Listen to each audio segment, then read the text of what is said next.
Assalamu alaikum viewers. 8th class unit number 4 pollutants and their effects on environment. The lecture number is also 4.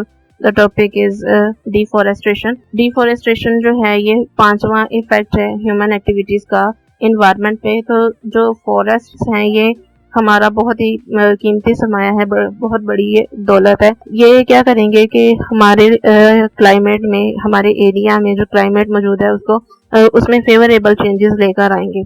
ये तूफानों को और बारिशों को लाते हैं, लेकिन तूफानों को ये रोकने में मदद देते हैं। इसके अलावा ये बहुत से यूजफुल मटेरियल्स हमें प्रोवाइड करते हैं, जैसा कि टिम्बर लकड़ी है, ठीक है, फायरवुड है, रेजन्स हैं, गम्स हैं या फिर मेडिसिन हैं। तो इस किस्म की जो चीज़ें हैं जो हमारे लिए बहुत ही ज़्यादा मुफीद हैं, ऐसी चीज़ों के ये जरिए हैं फॉरेस्ट। इसके साथ ही ये सॉइल इरोजन यानी कि मिट्टी का जो बहाव है, ज़मीनी बहाव, उसको रोकते हैं।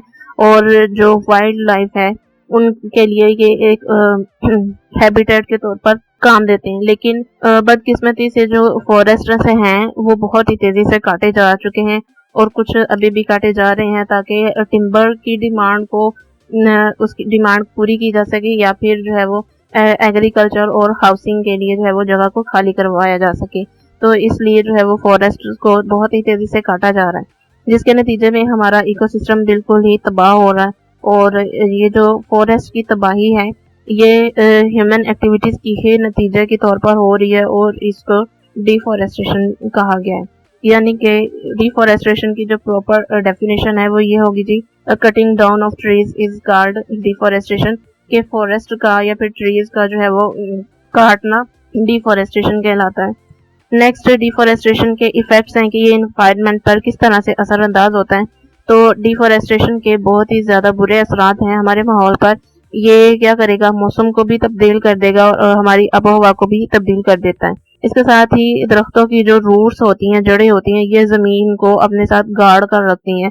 लेकिन जब हम दरख्तों को या फिर जंगलात को काट देते हैं तो ये सॉइल इरोजन का बायस बनते हैं, ज़मीनी बहाव का बायस बनते हैं। जब ज़मीन बह जाती है तो ज़मीन की ज़रखेज़ी भी कम हो जाती है।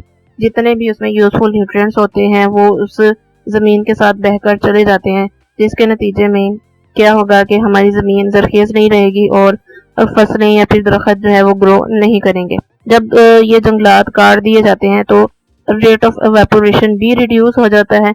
जब रेट ऑफ इवेपोरेशन रिड्यूस हो जाएगा तो फिर बारिश भी कम होगी। इसके साथ ही डिफॉरेस्टेशन कार्बन डाइऑक्साइड कंजप्शन को भी कम कर देते हैं, क्योंकि ट्रीज नहीं तो कार्बन डाइऑक्साइड को इनहेल करना होता है और बदले में ऑक्सीजन को एक्सहेल करना होता है। लेकिन जब किसी एरिया में से ट्रीज ही नहीं होंगे, फॉरेस्ट ही नहीं होंगे, तो कार्बन डाइऑक्साइड को वो कंज्यूम नहीं करेंगे और बदले में ऑक्सीजन भी एक्सहेल नहीं करेंगे।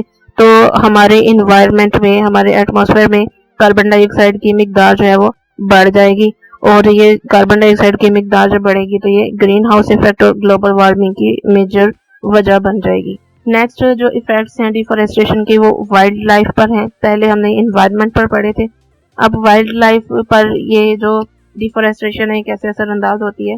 तो जितने भी नॉन कल्टिवेटेड प्लांट्स या फिर नॉन डोमेस्टिकेटेड एनिमल्स होते हैं, इनको हम कलेक्टिवली एक ही नाम दे देते हैं वाइल्ड लाइफ का, क्योंकि वो पौधे हम खुद ग्रो नहीं करवाते और ना ही वो जानवर हम घरों में पालते हैं। तो वो जो पौधे या फिर वो जो जानवर हैं किसी भी एरिया में जो स्पेसिफिकली रह रहे होते हैं उनको एक ही नाम दिया जाता है वाइल्ड लाइफ का। तो डिफॉरेस्टेशन जो है वो वाइल्ड लाइफ के लिए भी बहुत बड़ा खतरा बन चुकी है। इसका डिफॉरेस्टेशन जो है ये हमारा जो इकोसिस्टम है, जो हमारा नेचुरल बैलेंस है, उसे भी बहुत हद तक इसने डिस्टर्ब किया है। एक्सपर्ट्स के मुताबिक जो है पूरे मुल्क का जो टोटल एरिया है वो 25% तक का होता है, कि 25% तक का जो एरिया है वो फॉरेस्ट से कवर्ड होता है।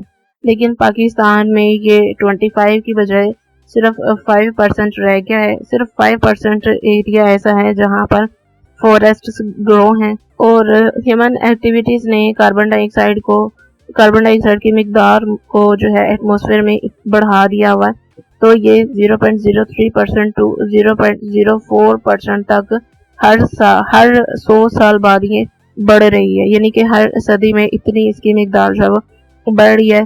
तो साइंटिस्ट के अंदाजे के मुताबिक अगर ये हर सदी में जो है वो बढ़ती रहेगी, हर 100 सालों बाद ये अमाउंट بڑھتی رہے گی تو یہ کیا کرے گی کہ کاربن ڈائی آکسائڈ ہمارے لیے خطرہ بن جائے گی، گلوبل وارمنگ کے لیے بھی، اور گرین ہاؤس ایفیکٹ بھی بہت زیادہ بڑھ جائے گا، گلوبل وارمنگ بھی بہت زیادہ بڑھ جائے گی۔ گلوبل وارمنگ بڑھ جائے گی تو ظاہر سی بات ہے سیلاب کے آنے کا خطرہ زیادہ ہوگا، جس کی وجہ سے جو لوگ ہیں ان کا جانی اور مالی نقصان بھی ہو سکتا ہے۔